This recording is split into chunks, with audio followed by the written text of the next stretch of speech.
Podemos sentar-nos. Então agora vamos para as perguntas e respostas. E no fim eu também tenho, já disse que ia dar a bênção, há sempre mais alguém que tem algum objeto, e a vocês. E tenho uma boa notícia para dar, não posso esquecer. Já estou velhinho, esqueço-me de tudo. Então vamos direto. Primeira pergunta. O que podemos fazer para que um filho e também conhecidos se libertem da homossexualidade? Então, eu encontro alguns pais aflitos com os filhos sobre estes temas. Infelizmente, nos últimos, eu diria, 5 anos, 4 anos, já é um fenómeno relativamente recente, há uma espécie de, nas camadas mais jovens, há uma confusão, digamos assim, em relação à identidade sexual enorme. Há muitos agora jovens que dizem que são bissexuais, já não é o homossexual o que está na moda. E outras coisas. Isto tudo é fruto da cultura em que vivemos. Não são coisas que acontecem de um dia para o outro. Ou seja, o mundo em que vivemos tem um peso grande na nossa maneira de pensar e de sentir e de viver. E as gerações mais novas são mais influenciáveis. Segundo fator que eu acho que está muito ligado a distúrbios nesta área é, no fundo, os problemas ligados com a família nuclear. Ou seja, relacionamento entre pai e filho, entre mãe e filho, entre irmãos. Hoje em dia também, como todos sabemos, a família está em crise e, portanto, há mais gente que não experimenta aquele amor no local onde é suposto ele acontecer de uma maneira mais natural e mais abundante. Ou seja, é muito estranho, é muito difícil para a pessoa humana nascer e não ser amado. É uma coisa, não é normal. Não é? E se essa experiência humana falha, pois é fácil desregularem-se muitas coisas. A causa da homossexualidade, seja masculina, seja feminina, ainda hoje, segundo os estudiosos, é um bocado um mistério. A gente sabe alguns fatores que influenciam, mas mesmo assim esses fatores não explicam todos os casos. Não é? Portanto, há casos que é meio misterioso. Mas uma das causas que eu diria mais frequente, há duas mais frequentes. A primeira seria dificuldades com a figura paterna, ou seja, seja na homossexualidade masculina, seja na feminina, ou seja, problemas com o relacionamento com a figura do pai. Pronto, podem ser de muito tipo, agora não vamos fazer, mas sei lá, o pai bate na mãe, a mãe fica a deitar sangue, vai para o hospital, a filha cresce a achar os homens são todos iguais, e depois deixa de gostar de homens. Ou seja, pode haver experiências traumáticas com a figura paterna que depois produzem uma desordem no desejo, na orientação sexual. Segunda causa, que infelizmente também acontece, na prática eu conheço, é possível, há pessoas que foram abusadas em crianças, agora não se fala de outra coisa, há pessoas que foram vítimas de abusos sexuais em crianças, normalmente no seio da própria família, normalmente não se diz isto muito nos mídias, a culpa é sempre da igreja e dos padres, mas 60% dos abusos de menores são dentro da própria família. 60%. É muito. E os padres, menos de 2%. Estatisticamente. Está mal, está pessimamente mal, todos os abusos estão pessimamente mal, como é óbvio. Mas acontece muito, o tio, o primo mais velho, não sei o quê. Pronto. Isto às vezes, e sobretudo no caso da homossexualidade, ou seja, ser abusado, um rapaz, uma criança ser abusado por o tio ou pelo primo mais velho ou por não sei o quê, às vezes produz uma desordem afetiva. Portanto, ele depois cresce e fica com essa tendência homossexual e às vezes acaba por repetir os mesmos padrões, ou seja, pessoas abusadas, passados uns anos, transformam-se em abusadores. E isto também nos deve ajudar a olhar para os abusadores não só como uns bandidos que são, quer dizer, está mal, mas também, quer dizer, por trás daquilo há uma história, às vezes, muito dramática também. Por trás do abusador, às vezes, também há uma história muito dramática. Não é? O que é que um pai pode fazer para ajudar os filhos? Não é muito fácil, mas basicamente eu diria duas coisas. Uma óbvia, que todos os pais já fazem, ou quem faz estas perguntas já faz, é rezar muito. A oração tem muito poder. A oração tem muito poder. Uma mãe que reza, um pai que reza, consegue o impossível do céu. Não é? E temos tantos exemplos na história da Igreja, não há casos perdidos e graças a Deus também há muitos testemunhos, embora os mídias censurem bastante, há muitos testemunhos de pessoas que passaram por estas lutas, digamos assim, e que superaram. Sobretudo na idade da adolescência, há ali uma zona mais turbulenta em que há uma certa confusão. Não é? E, portanto, se a mãe está aflita porque o filho de 15 anos diz que não sabe, pronto, reze, porque provavelmente é só uma tempestade passageira. Não é? Agora, se o filho tem 45, já não é a mesma coisa, não é? Portanto, rezar vale sempre, e se calhar é o mais forte que podemos fazer. Segundo conselho, que dá mais trabalho, digamos assim ainda, é, no fundo, educar bem os filhos, desde cedo. Desde cedo. Eu vejo que, infelizmente, ninguém tira curso de pai, mas é uma coisa que... o problema é que quando a gente percebe que errou, já é tarde. Não é? E eu, às vezes, dou alguns exemplos e repito um pouco as mesmas coisas. Educar bem não é fazer uma estufa à volta do meu filho, para que ele nunca apanhe nenhum vírus, nem veja nada. Isso não é possível. Educá-lo bem é prepará-lo para a guerra, para sobreviver lá fora, na selva, que é o mundo.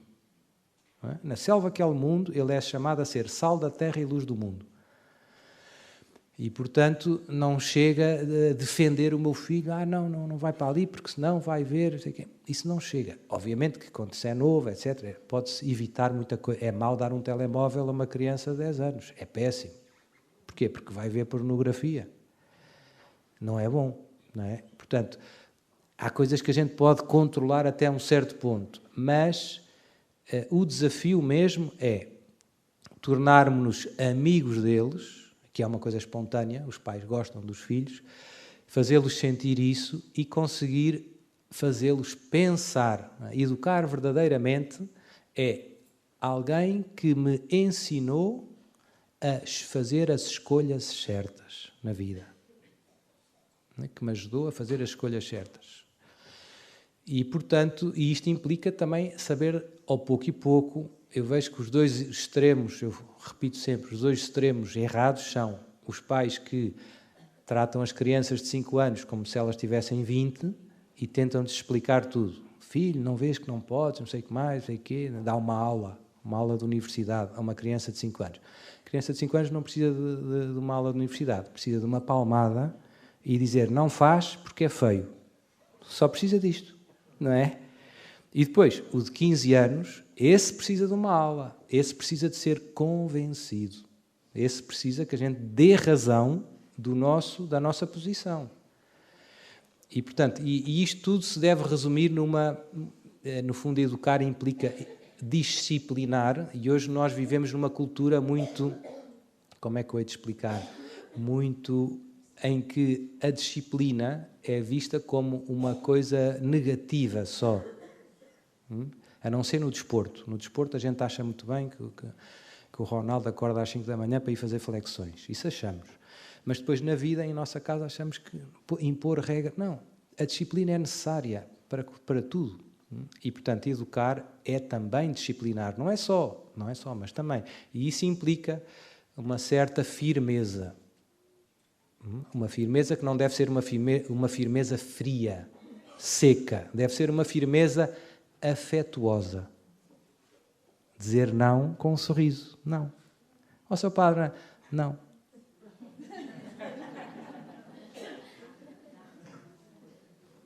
Pronto. Portanto, é importante isto entrar bem. Porquê? Porque se isto não acontece, depois é muito difícil. O que é que eu vejo? Que a maior parte das crianças, hoje em dia, os pais, se calhar, por força das circunstâncias, antigamente a vida era mais austera, a disciplina vinha, digamos assim, quer a gente quisesse, quer não. A gente não podia comer muito. Porquê? Porque não havia comida. Não é? E, portanto, hoje em dia, esta nossa abundância material e esta abundância de tempo livre, há tantas possibilidades que nós estamos como que anestesiados numa espécie de centro comercial, não sabemos para onde nos havemos de virar. E isto tem uma força grande nas crianças, as crianças querem.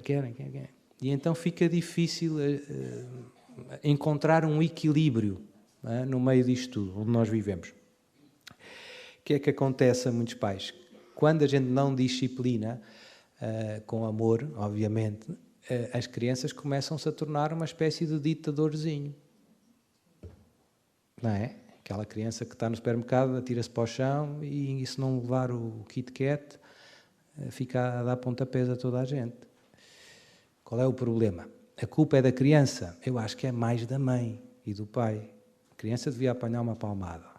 Não é pecado dar uma palmada, aos filhos. Ninguém diz isto hoje. Seu padre, se der uma palmada... não é pecado nenhum. Como digo, firmeza afetuosa. Mas, no fundo, uma criança não fica assim de um dia para o outro. É um processo. É um processo, normalmente, de omissões da parte dos pais. Devagarinho, ela tornou-se uma criança mal educada. A culpa de uma criança mal educada é dela? Pronto. Uma criança bem educada, isto também afeta a área da afetividade também. Porque depois educar bem não é só um aspecto, não é só ser um bom aluno na matemática. É, no fundo, ensinar a amar e a ser amado. Aquelas coisas, não é só uma questão de boa educação, etc. Mas tudo isso tem por trás a ensinar a olhar para os outros como pessoas. Isso aprende-se. Olhar para os outros como pessoas. A respeitar os outros. Querer descobrir os outros. Não é? Há pessoas bem educadas. Olha, como é que está? Está tudo bem? E tal. Como é que ela sabe isto? Foi ensinada. Foi ensinada a pensar nos outros. Eu lembro-me, quando eu entrei no seminário, já lá vão uns anos, em 98, logo no início houve uma reunião com o reitor do seminário e ele no quadro escreveu: aqui a regra de ouro neste seminário é pensar nos outros. Muito bom, isto devia valer lá em casa. Porque é que eu arrumo a cozinha depois de usar? Pensar nos outros. Porque é que tantas outras coisas, não é? Eu vou buscar papel higiênico quando acabou. Pensar nos outros. E isto é uma maneira de estar na vida. Não é? E isto é algo que nos faz felizes. Não é? Porque nós fomos feitos para amar e ser amados. Não é? Ninguém é feliz numa ilha. Há pais que vêm ter comigo: Sr. Padre, o meu filho só sai do quarto para vir comer. E quando sai do quarto, insulta aos pais. E depois entra no quarto, fecha a porta à chave, não o vemos mais. Vive o dia todo a jogar PlayStation, tem cabelos até aos joelhos, ouve música que parece que a casa vai cair. Como é que isto aconteceu? Foi um processo. Foi um processo. A culpa é tua. É triste dizer, mas a culpa é tua. Não o educaste, não é? Criastes um monstro. Tu criastes um monstro. Não, Sr. Padre, mas eu não queria. Pois não queria, mas... O que é que tu dizias quando ele era mais novo? Ele não há de sofrer o que eu sofri. Não era isso que tu dizias? Então, olha, em que é que deu as facilidades? Facilidades deu nisto. Nunca lhe disseste que não. Agora, ninguém o atura. Não é? Pronto, portanto, cuidado com isso.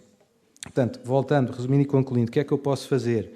Educar bem os meus filhos, rezar muito por eles. E depois eles são livres. E por mais que eu queira, é assim que Deus quer. Não é? Portanto, saber aceitar esta verdade. Eles são livres, podem fazer coisas más, mas nós não vamos desistir de os amar, de rezar, e como eu costumo repetir muitas vezes, não há casos perdidos para Deus. Até à hora da morte, Ele pode dar a volta. Não é? Há uns que aprendem mais depressa, há uns que aprendem mais devagar. Quando é que chega a hora de cada um? Não sabemos. Não é? Vamos continuar a rezar e a tentar ajudá-los, volto a repetir, com firmeza afetuosa. Não é à bruta, não é com vinagre que se apanham moscas. Há pais que usam muito a estratégia do medo. Não é? Aqui eu parto aos bocados, não sei o que mais. Isso não resolve muito. Não é? Não chega. É preciso disciplina, mas não é preciso aterrorizar os filhos, não é? Nem magoar os filhos. Não é? E o contrário também. Não dizer nada, dizer que tudo que sim, deixar os filhos fazer tudo. São dois extremos que não são educar. Educar dá trabalho, mas vale a pena. Porquê? Porque daqui a poucos anos tu estás velhinho, como eu, e depois os teus filhos vão tratar muito bem de ti. Vão saber retribuir com muita gratidão todos os sacrifícios que fizestes por eles. Pronto, que Deus nos ajude a educar melhor os nossos filhos. Quando devemos ajoelhar e levantar na consagração? Existem pessoas que ajoelham momentos antes da consagração e só se levantam quando iniciamos a oração do Pai Nosso. O que é mais correto? Ótima pergunta. Devemos ajoelhar segundo as normas litúrgicas, às quais nós devemos obedecer, porque são emanadas pela nossa autoridade eclesiástica. Portanto, digamos que entram dentro do quarto mandamento. O momento de ajoelhar para a consagração é no momento da epíclise. É uma palavra que vem do grego, que significa aquele momento em que o padre estende as mãos sobre as ofertas. É uma invocação do Espírito Santo sobre os dons. Derramai agora, Senhor, o vosso Espírito. Portanto, quando o padre faz este gesto por cima do cálice da patena, algumas igrejas até tocam um sininho, fazem plim. Aí é que é para ajoelhar. Também há umas pessoas que ajoelham antes e tal. Como cada um faz um bocado mais ou menos como sabe, não há muita uniformidade. Se as pessoas soubessem mais, todas faziam mais, ensinava-se umas às outras. Portanto, quando o padre estende as mãos sobre o cálice e a patena e invoca o Espírito Santo antes da consagração, esse é o momento em que devemos ajoelhar. E devíamos levantar, esta é mais difícil, teoricamente, antes do padre dizer mistério da fé. Ou seja, o padre consagra o corpo, depois consagra o sangue, e depois, se repararem, depois de pousar a hóstia sobre a patena, ele faz sempre uma genuflexão, volta acima, e depois o cálice, vai uma genuflexão, volta acima, e depois diz mistério da fé. Quando o padre volta acima, em teoria, devíamos todos voltar acima. É difícil. Porquê? Porque isso significa que tínhamos que estar a olhar por um olho ali, para o padre vem acima. Portanto, normalmente, quando o padre diz mistério da fé, ainda está tudo ajoelhado e calmamente vimos acima, ou depois do mistério da fé. Tudo com calma. Não, mas em teoria o mistério da fé é uma aclamação que já se faz de pé, né, tecnicamente. Então, e as pessoas que ficam ajoelhadas até ao Pai Nosso, está correto? Sim e não. Antes da reforma litúrgica, portanto, era assim. Ou seja, até 1964, 65, ficava-se de joelhos durante toda uma parte da oração eucarística e depois, no final, depois da chamada doxologia, por Cristo, com Cristo, em Cristo, a vós, Deus Pai, depois daquele Amém, aí é que se levantava toda a gente e depois vinha o Pai Nosso. E isso tem o seu significado, sim, porque Jesus está presente no altar e, portanto, os fiéis ficavam, digamos que, em adoração. Viviam aquele momento, digamos assim, centrados na presença de Deus sobre o altar. E a genuflexão exprime a adoração. Agora, atualmente, o missal, cá em Portugal, o que eu vos disse já no início é o que está em vigor. O missal também prevê nos lugares aonde ainda as pessoas ficam ajoelhadas, até o bispo pode autorizar. não é? Ou seja, o missal já prevê que até se pode fazer como se fazia antigamente, não é? Mas em teoria isso significa, uma coisa é o bispo pode autorizar, outra coisa é o bispo autorizou, não é bem sinónimo, não é? Ó, Sr. Padre, e agora, o que é que eu faço? Eu acho que é bom, a obediência agrada muito a Deus, embora nós temos 1000 razões para fazer de 1000 maneiras, mas depois há a maneira que Deus nos pede. Portanto, eu acho que a obediência tem um grande valor, a não ser que me peçam uma coisa que seja claramente contra a vontade de Deus, mas então seria desobedecer a Deus, não é? Portanto, eu acho que é importante nós sermos obedientes, sermos bons cristãos. Um bom cristão obedece às autoridades eclesiásticas. Eu posso não concordar. Eu gostava de ficar ajoelhado mais tempo, eu acho que é melhor, etc. Sim, e o seu padre concorda? Concordo. Mas o que é que o bispo disse? Disse para levantar. Pronto, então a gente levanta e Deus seja louvado. Está a ver? Agora, também eu não quero encorajar a desobediência, quero encorajar a obediência.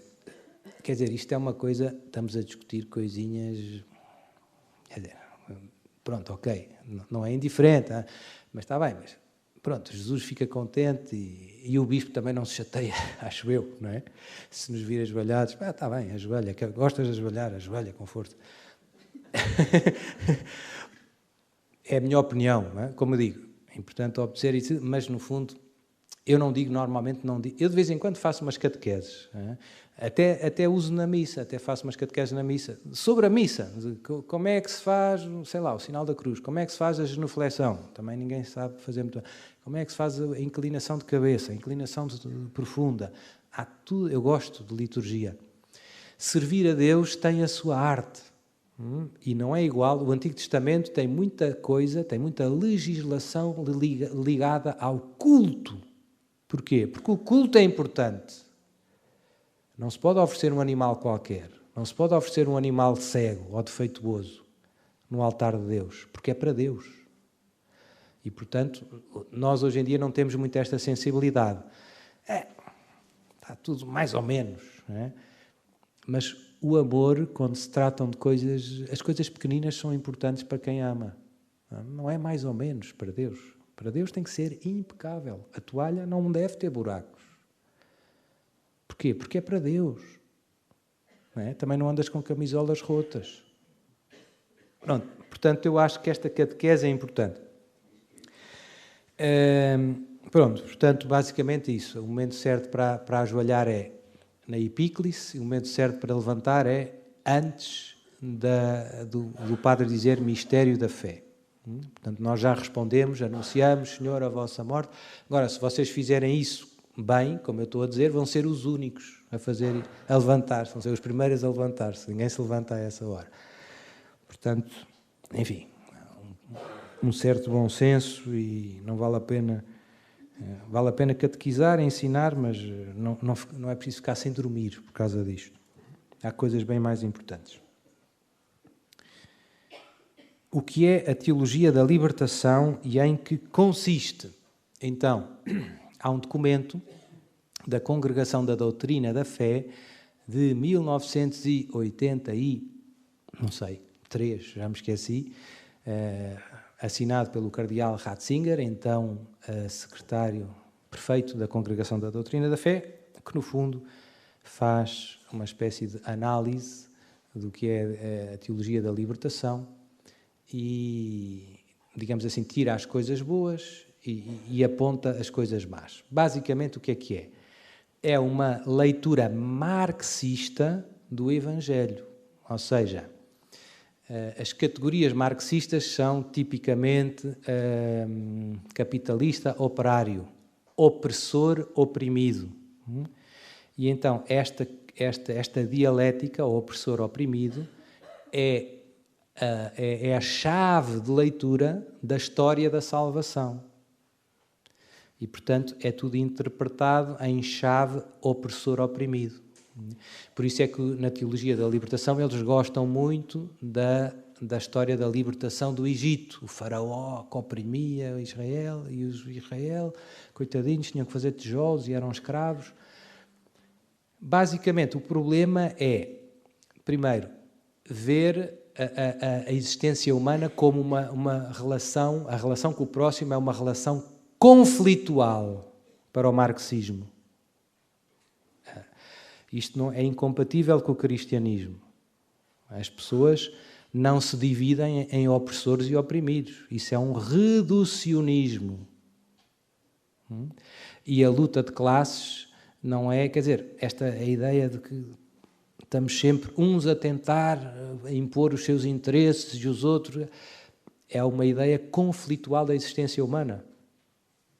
Tensa, não tem que ser assim. Deus não criou assim e, no fundo, não responde à realidade. Não quer dizer que não haja opressores e oprimidos. Não haja injustiças. Para eles a virtude, a única virtude para a teologia da libertação é a virtude da justiça. Não há outra. É tudo uma questão de justiça. Justiça social. Os cristãos, os católicos, não são contra a justiça, mas há muitas outras virtudes. Há a coragem, há a humildade, há a fé, é por aí afora. Portanto, ler a história só na chave da justiça é empobrecer a realidade. Depois, e portanto eles centram-se muito na questão do pobre, mas fazem muito, a teologia da libertação acaba por de esquecer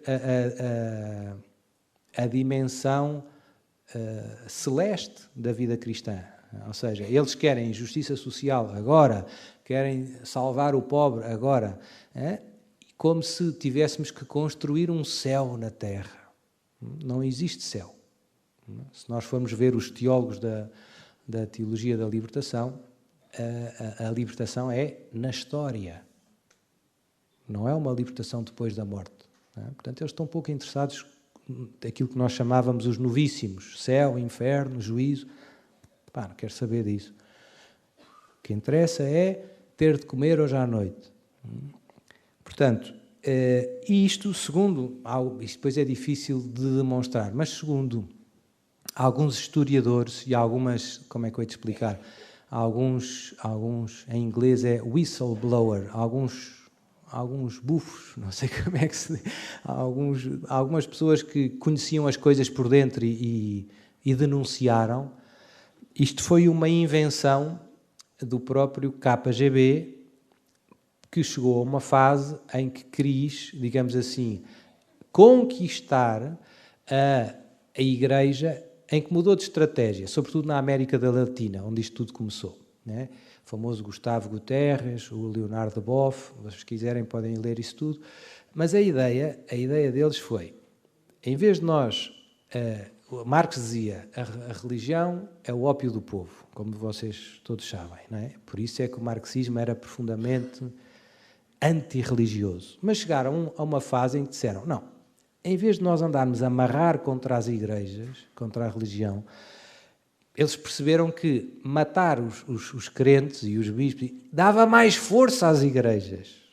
Então, vamos mudar de estratégia. Em vez de matar os bispos, ou prender os bispos e fazê-los morrer à fome, vamos envenenar os cristãos. Vamos arranjar um evangelho B deformado e, no fundo, pô-los a trabalhar para nós. Eles vão trabalhar para a causa da revolução. E, portanto, segundo alguns especialistas, eu pus alguns vídeos sobre isto na internet, foi o KGB que formou os primeiros, digamos assim, teólogos da libertação da América Latina. Depois houve umas ordens religiosas que tiveram mais papel que outras. Enfim, tudo isso é história, quem quiser aprofundar. Mas, basicamente, eu conheço um bocado, o Brasil tem bastante. No fundo, como é que se nota na prática? Nota-se que quando vamos rezar, por exemplo, a oração universal, num ambiente de teologia de libertação, Senhor, ajudai que os pobres tenham que comer hoje. Ouvi-nos, Senhor. Senhor, ajudai que os opressores se convertam. Ouvi-nos, Senhor. Senhor, ajudai-nos. Quer dizer, é sempre esta chave de leitura, não é? O que é uma oração normal?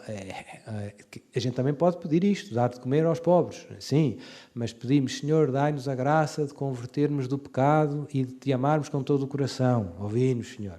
Isso é uma oração mais católica, não é? Porque a outra é tudo horizontal, é tudo uma questão de justiça social. No fundo é instrumentalizar o Evangelho para a causa do que Marx chama a revolução, não é? Um conceito mais abrangente que teologia da libertação é o conceito de marxismo cultural. Também já pus muitos vídeos no meu Telegram, vale a pena ver, e isso sim contaminou toda a sociedade ocidental. Não é? Basicamente, os autores mais clássicos do marxismo diziam que a revolução, para destruir esta opressão entre capitalistas e proletário, é preciso pancada. É preciso, pancada, revolução, não é? Sangrenta, é preciso armas. Não é? E depois, o que é que aconteceu? Chegaram à China ou chegaram à Rússia, fizeram a revolução com armas e as pessoas, os camponeses e os oprimidos, continuavam a pensar como antigamente. Não é? E, portanto, num segundo momento, surgem variantes do marxismo original que no fundo dizem: a verdadeira revolução não se faz com tiros, nem com espadas. Faz através da cultura.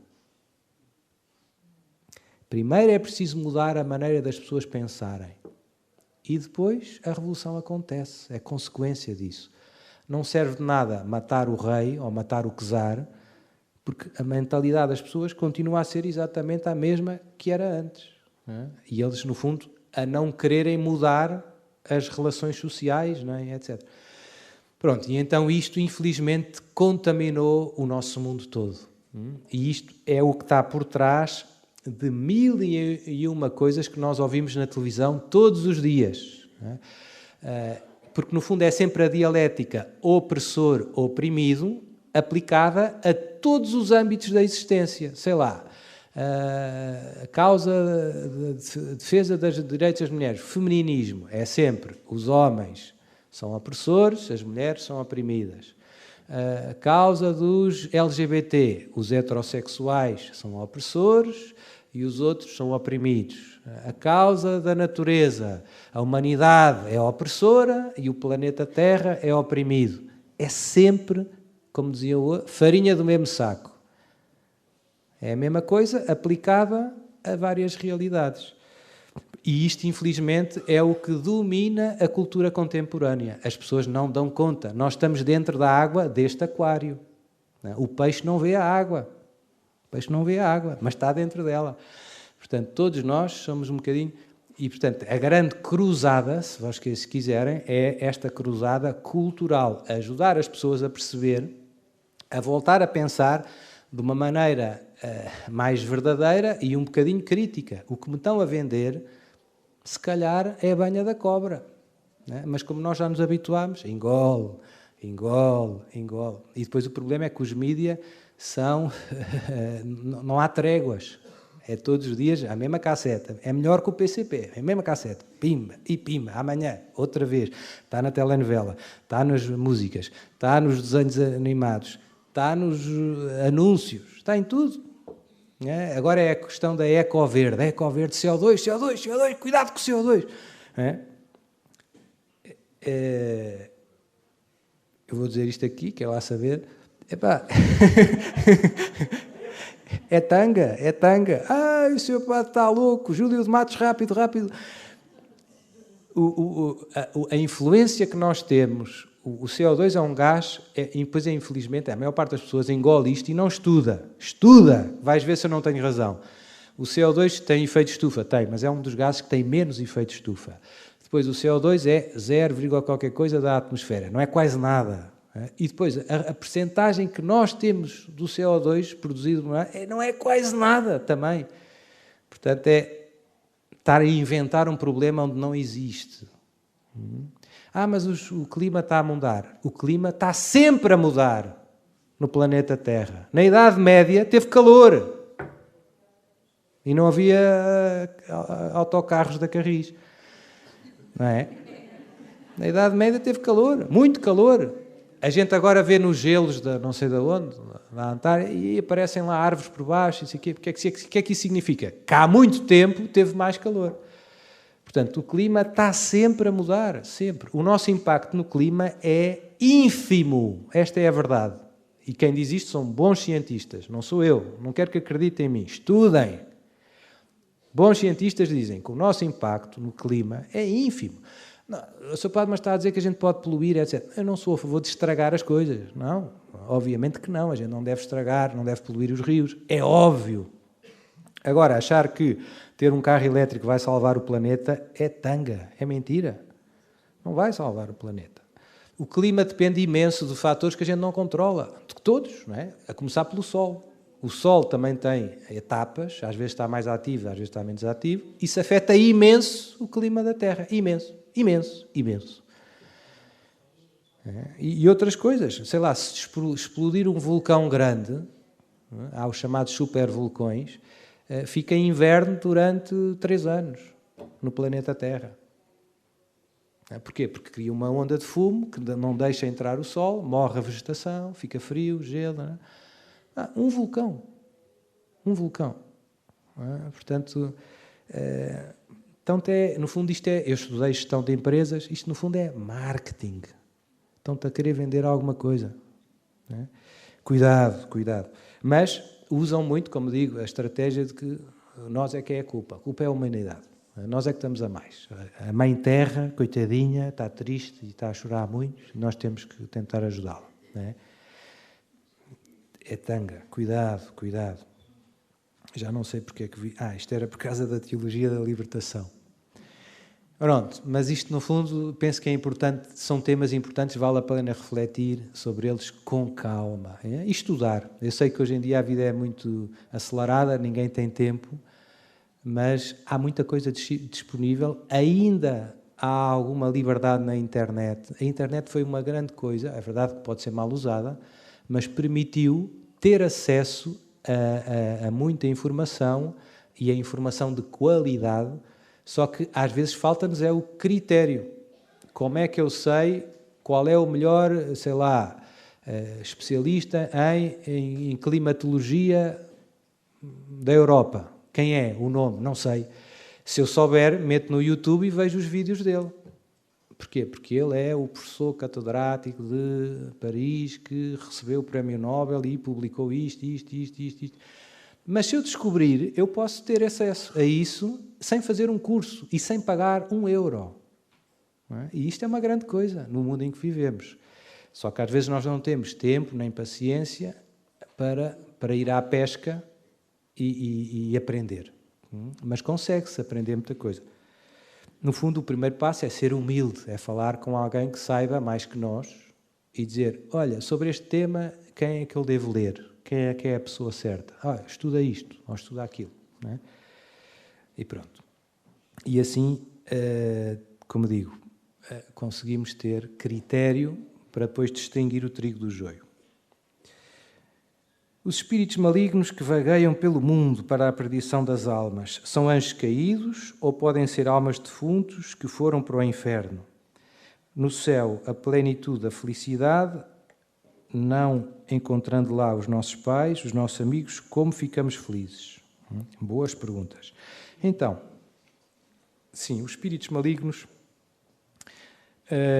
segundo a revelação, segundo o que Deus nos disse, dito assim de uma maneira simples, as almas dos defuntos não andam aqui na Terra a atormentar os outros. Não é? Portanto, há muito esta coisa dos defuntos e tal. E, pelo contrário, os demónios fazem-se passar muitas vezes por defuntos. Mas é possível que Deus permita a um defunto que apareça? Eu estou sempre a responder estas perguntas, saem muito, mas se alguém for os meus vídeos, eu tenho muitas vezes esta pergunta. Deus pode permitir a uma alma do purgatório vir cá? Pode. Pode permitir a uma alma do inferno vir cá? Pode. Mas isso é raro. É uma exceção. É uma coisa que é raríssimo. Pelo contrário, os demónios andam cá, sim, e fazem-se passar pelos defuntos, muitas vezes. Muitas vezes, imensas vezes.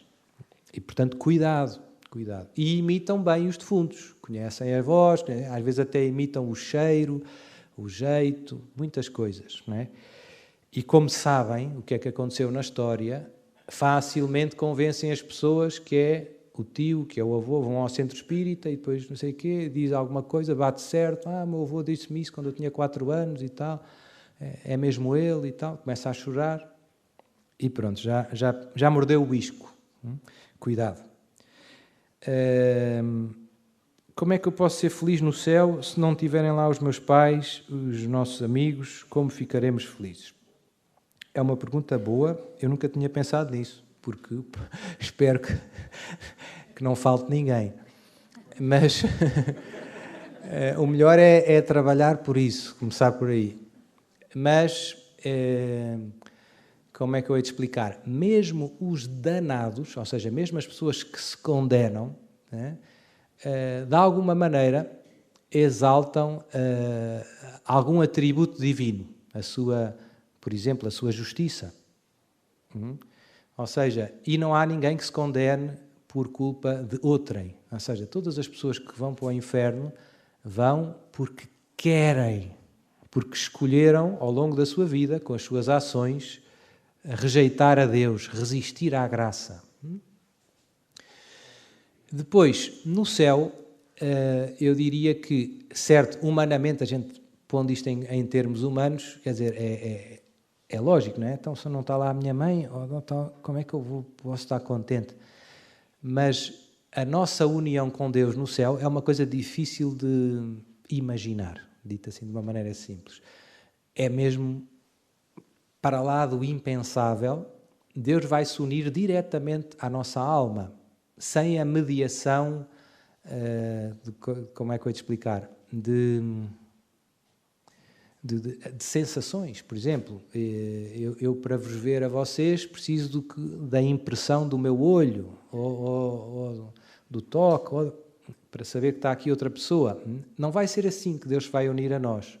Vai ser diretamente na alma.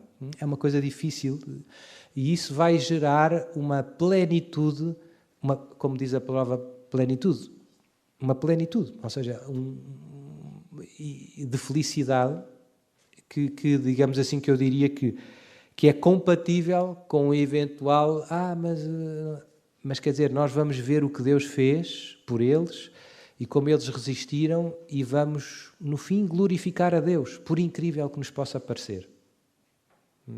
Mas eu tenho saudades da minha mãe.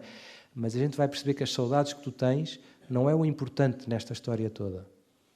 O importante é que a misericórdia de Deus e o plano de Deus e o que Deus fez e respeitou a liberdade deles e no fim o que nos vai sair só é Deus seja louvado, santo, santo, santo, Senhor Deus do universo. Vai sair isso. Não vai sair outra reação, né, da nossa parte. Mas não é fácil perceber isto. Não. Temos que esperar um bocadinho.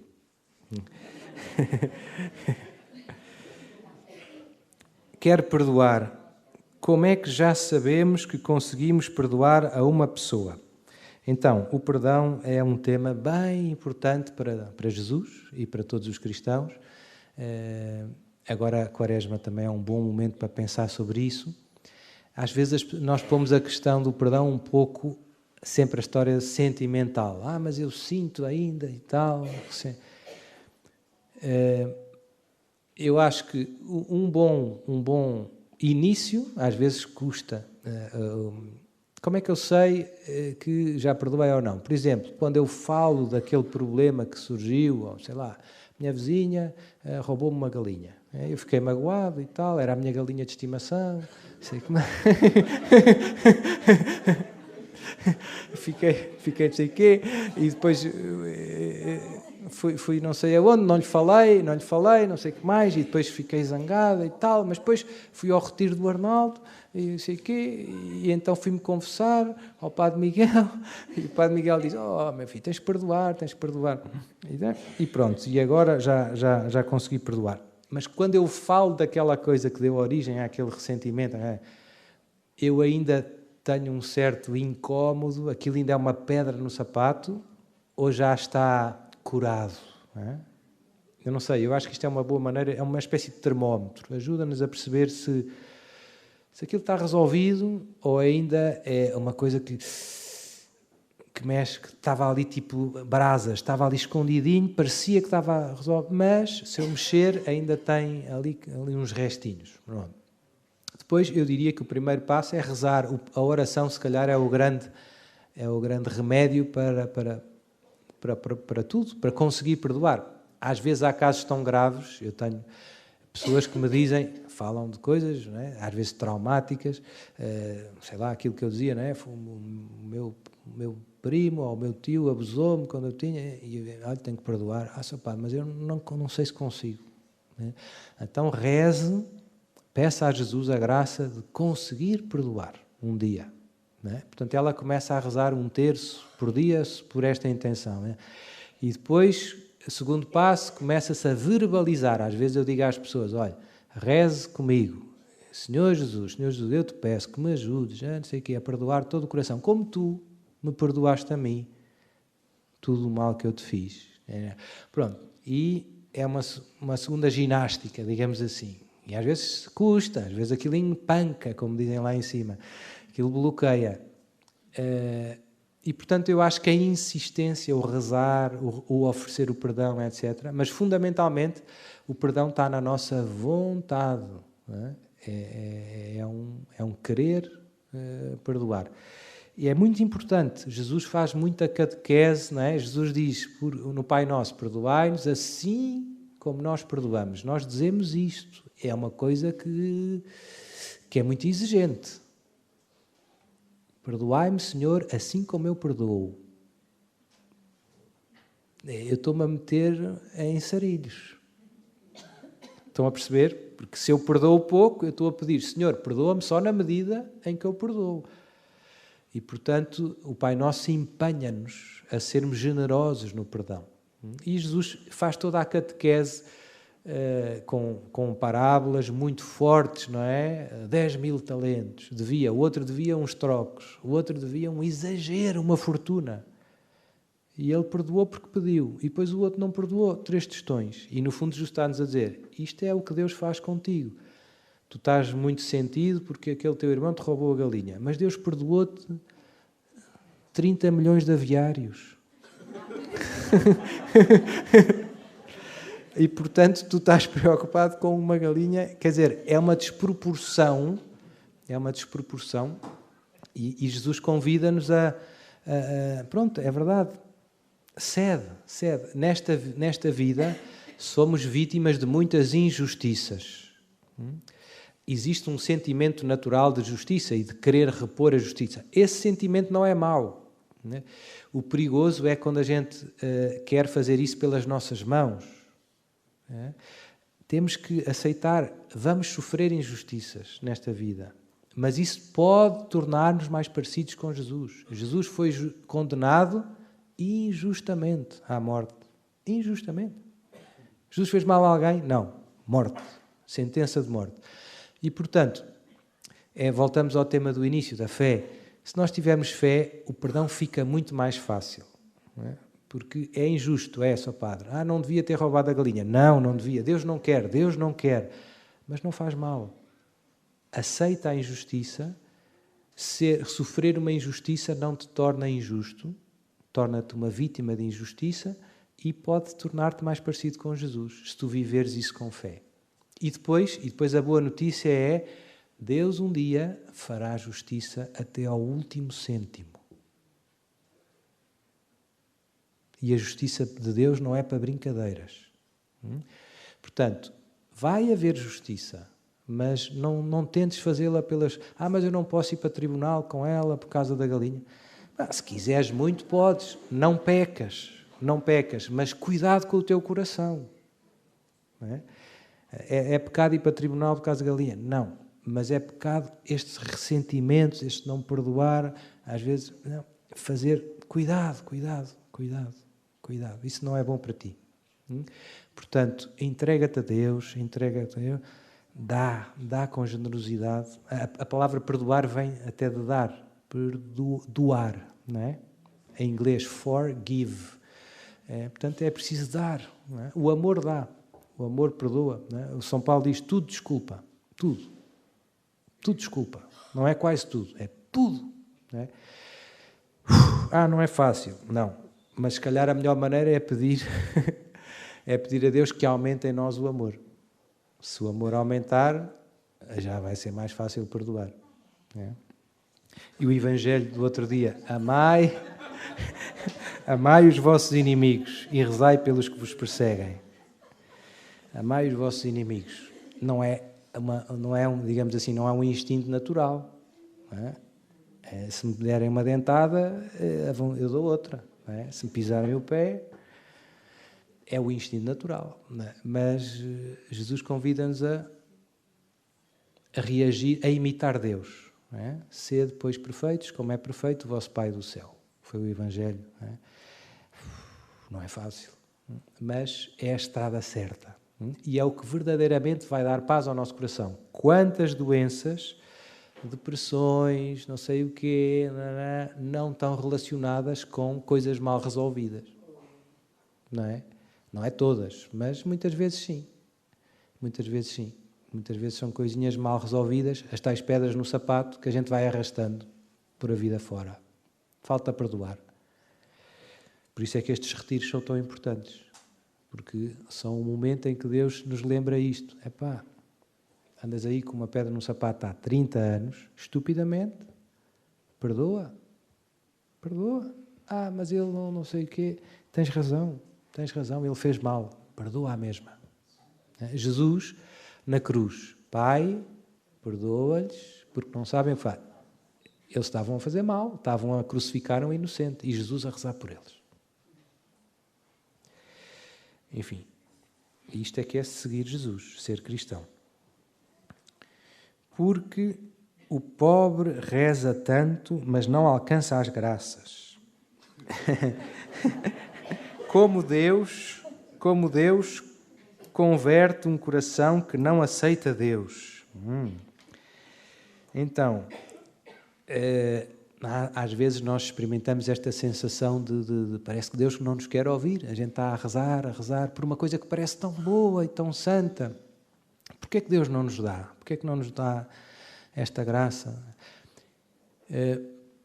Por vários, a gente pode resumir genericamente num motivo muito grande, que é porque, no fundo, não é o melhor para nós, nem para a salvação das almas. Ou seja, Deus, o critério dele é aquilo que mais contribui para a salvação da tua alma, da pessoa que pede e de todos.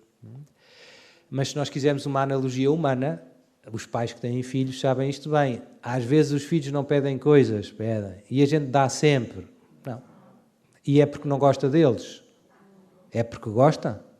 Porque gosta muito. Não é? Portanto, eles às vezes pedem coisas e às vezes eles não percebem. Oh mãe, mas porquê? Não é? Porque agora não. E agora não é o quê? Agora é a hora de almoçar, ou era não sei o quê, agora, mas PlayStation só 10 minutos, mas porquê? Não.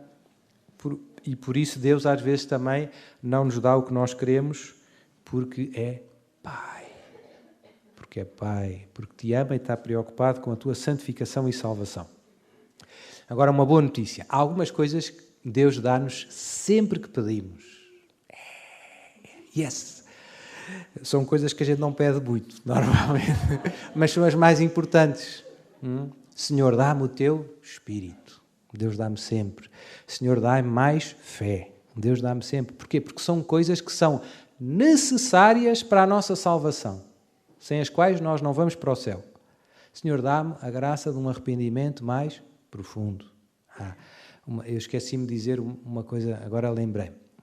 No testemunho de hoje de manhã, da bocado, estou bonito eu, no testemunho de há bocado, então aquele choro depois, mais à frente, naquela fase do terço em que Deus estava-me a mostrar algumas coisas, quer dizer, no fundo, eu depois fui percebendo que aquele choro compulsivo que eu não percebia o que é que era, mas que por um lado até era bom, ou seja, era bom, é uma graça que no fundo todos devemos pedir. E que eu peço, graças a Deus, muitas vezes, que é o dom da contrição perfeita, ou seja, de um arrependimento sincero, profundo dos nossos pecados. Muito importante. Por exemplo, quando nós nos vamos confessar, é bom pedir sempre a graça de uma contrição, fazer uma boa confissão. Nós normalmente concentramos muito na questão da acusação, de dizer bem os pecados, e só padre, estou-me a esquecer, o padre já está a rezar à pessoa, espera aí, meta mais este. Pronto, isso é importante, não é indiferente, mas mais importante é, no fundo, estarmos verdadeiramente arrependidos do pecado. E isso é uma graça, é algo que o Espírito Santo faz no nosso coração. E, portanto, os padres da Igreja falavam disto, do dom das lágrimas. O dom das lágrimas é este cair em si, e esta dor de termos ofendido o sumo amor, não é? E, portanto, eu acho que aquelas lágrimas que eu chorei foram esta contrição. Eu acho que... Pronto, e que, pronto, depois tenho que continuar a pedir, obviamente. Ainda ontem pedi. Mas isto é uma daquelas coisas que Deus nos dá. Neste caso, pode não ser imediatamente, mas tudo isto é necessário para a nossa salvação. Sem arrependimento não há céu. Convertei-vos e acreditai. Portanto, há algumas coisas que Deus nos dá porque são necessárias para a salvação. Agora, eu rezo tanto para ter um Jeep amarelo da UEM. Pronto, isso pode não vir. Deus não me ouve, seu Padre, Deus não me ouve, mas eu queria tanto um Jeep, agora saíram uns novos da BMW. Paciência. Como Deus converte um coração que não aceita Deus? De 1001 maneiras. Como é que Deus converte um coração? Basta ver a história de muitos santos. Havia muitos santos que estavam a milhas, podíamos dizer, a milhas. E depois deu-lhes a volta. Como? Cada história é única.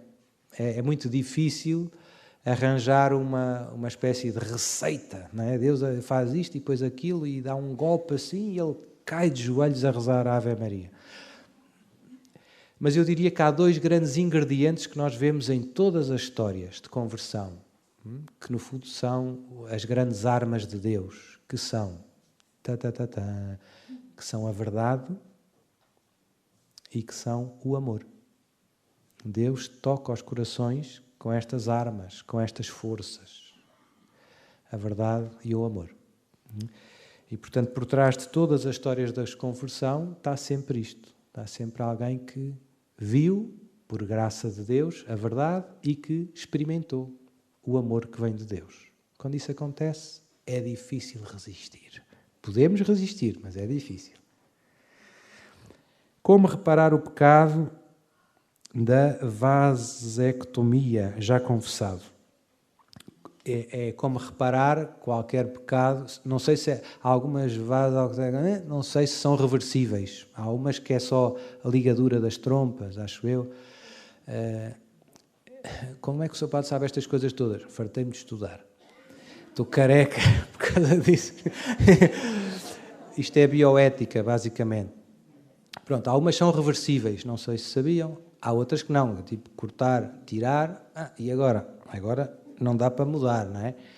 Mas dá para reparar do ponto de vista... Uma coisa é reparar fisiologicamente. Outra coisa é reparar espiritualmente, moralmente. Quando eu vou me confessar, o que eu quero reparar não é tanto o dano físico, é a ofensa a Deus. Ou seja, eu ofendi a Deus e estou arrependido e agora quero reparar fazendo para, digamos assim, para expiar a ofensa. E aí, todas as boas obras reparam os nossos pecados. Qualquer boa obra, qualquer oração, qualquer gesto de amor, tudo o que fizermos, as indulgências que podemos receber, tudo isso ajuda a reparar os nossos pecados. Não é? E, infelizmente, no mundo em que vivemos, nós perdemos esta sensibilidade que temos todos que reparar bastante. Porquê? Porque pecamos bastante, infelizmente. E nós não temos noção da gravidade do pecado. É um dos problemas da nossa cultura. Na Idade Média, noutras épocas, não era assim. As pessoas tinham consciência. Às vezes uma pessoa fazia um pecado, sei lá, matei uma criança ou fiz um duelo, matei não sei quem, e depois arrependia-se e por penitência ia fazer, sei lá, ia para um convento o resto da vida, rezar, para reparar aquele pecado. Hoje a gente pinta a manta, como se costuma dizer, e depois o padre pede para a gente rezar 4 Ave Maria, a gente reza e está tudo bem. Calma, não é bem assim. Temos que compensar, temos que reparar o mal que fizemos, porque o pecado, além de ofender a Deus, introduz uma grande desordem em nós, no mundo, nas relações, em tudo. E, portanto, é preciso compensar, digamos assim. Antigamente, as pessoas, quando falavam, e vinham as cruzes da vida, que vêm sempre, não é? Eu agora ando com aflita a coluna. Ai, a coluna. E as pessoas diziam, seja para desconto dos meus pecados. Não é? Que a gente se habitua a dizer isto, não é? E assim isso ajuda-nos a carregar a cruz de cada dia com mais amor e com um sentido sobrenatural. Não é só aguentar porque aguentar, mas eu aguento por um bom fim. Ou, como os pastorinhos faziam, pela conversão dos pecadores. O nosso irmão, já estouramos o tempo, não é? Não? Um nosso irmão que nasceu na Amazónia, que não conhece a existência de Deus, pode ser salvo e ir para o céu? Pode. Pode ser salvo e ir para o céu. Mas quando for salvo, chega ao céu e a primeira coisa que vai ver é um senhor assim com risco ao meio e uma barbinha, assim de braços abertos, a dizer, vem meu filho. É? Ou seja, não há salvação que não passe por Jesus, pelo mistério da cruz de Jesus. Quem não conhece Jesus sem culpa própria, quem não conhece, Deus dá a todos os homens a possibilidade de entrar em contacto, por meio do Espírito Santo, com a morte e a ressurreição de Jesus, que é a porta para o céu. Percebe-se? E ele vai ser julgado de acordo com o quê? De acordo com a voz da consciência que Deus deu a todos os homens. Ou seja, não é preciso ser católico para perceber que roubar é injusto. Não é preciso ser católico para perceber que matar é injusto. Não é preciso ser católico para perceber que cometer adultério é injusto, está errado. Não é? Basta pensar um bocadinho. Agora, ele vai ser mais difícil e, no fundo, ele vai estar mais tempo enganado, vai estar mais tempo sem saber bem quem é Deus. Não é? E Jesus disse-nos a nós, ide por todo o mundo e anunciai a boa nova. Portanto, esta desculpa de que ele pode se salvar não é para eu ficar cruzado de pantufas no sofá a ver a Netflix. Não.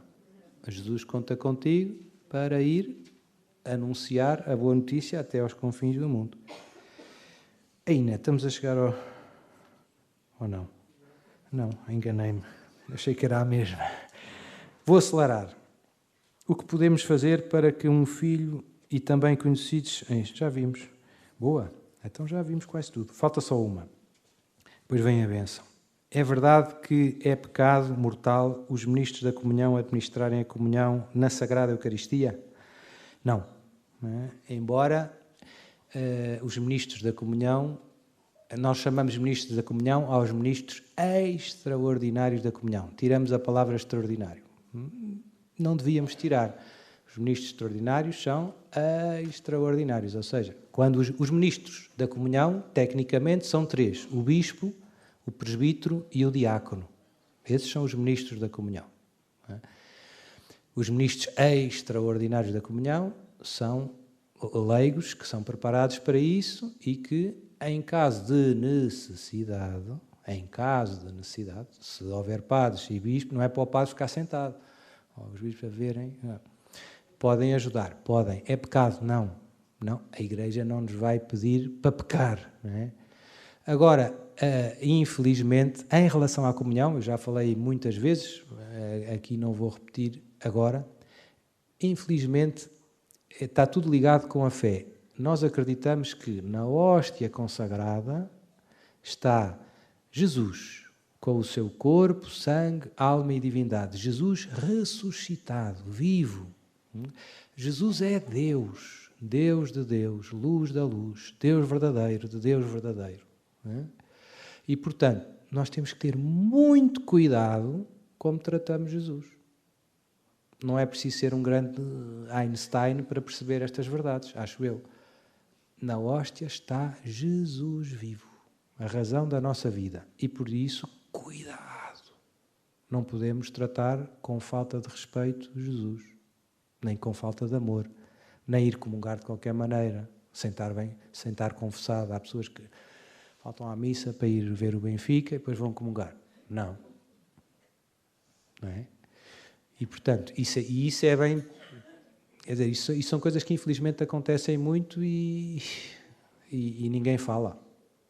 E é um problema grave. É um problema grave. Portanto, pedido do Padre Duarte, tratem bem Jesus. Jesus merece amor e carinho. Amor com amor se paga. E não tenham medo de exagerar. Mais vale a gente ter cuidado a mais com Jesus do que a menos. Mas vão ficar a achar que eu sou do rito tridentino. Não faz mal. Eu quero é que Jesus veja que eu o amo e tratá-lo o melhor que eu puder. Pronto. Ok? Pronto. Então vou dar uma bênção.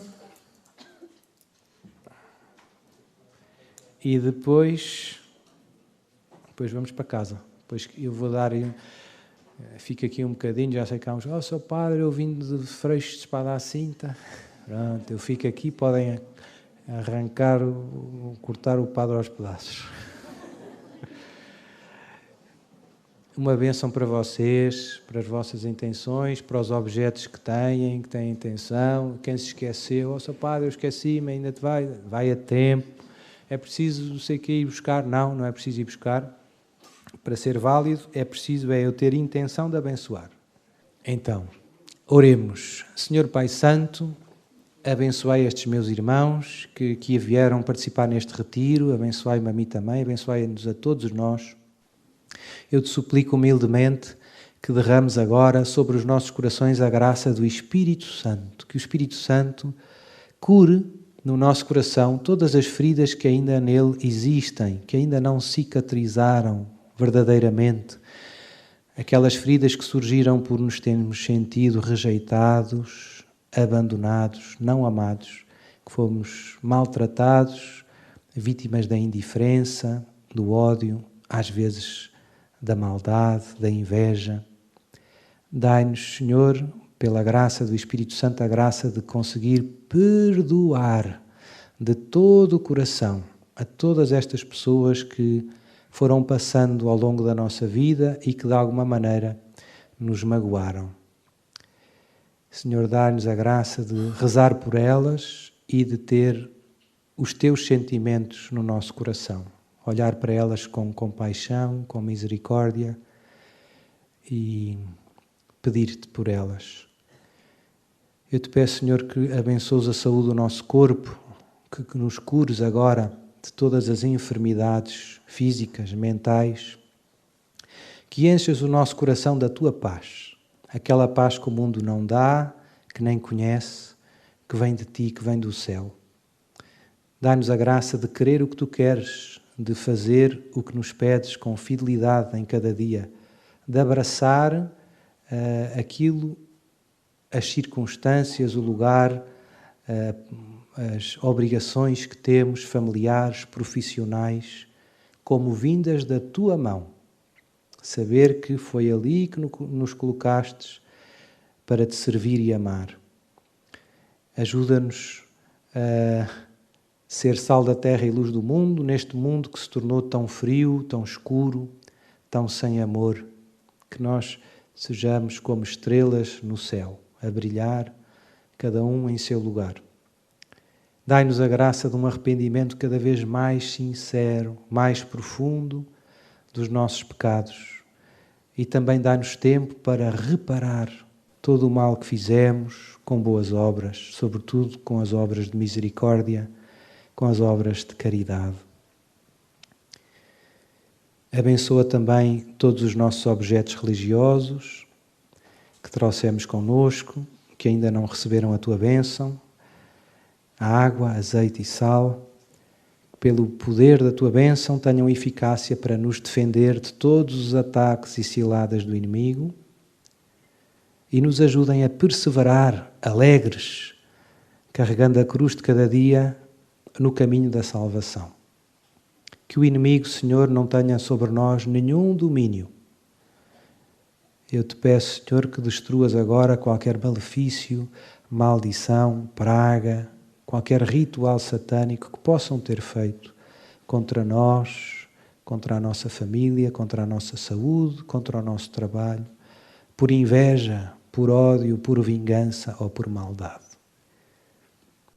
E invoco sobre todos nós a tua poderosa bênção, Senhor, em nome do Pai, e do Filho, e do Espírito Santo.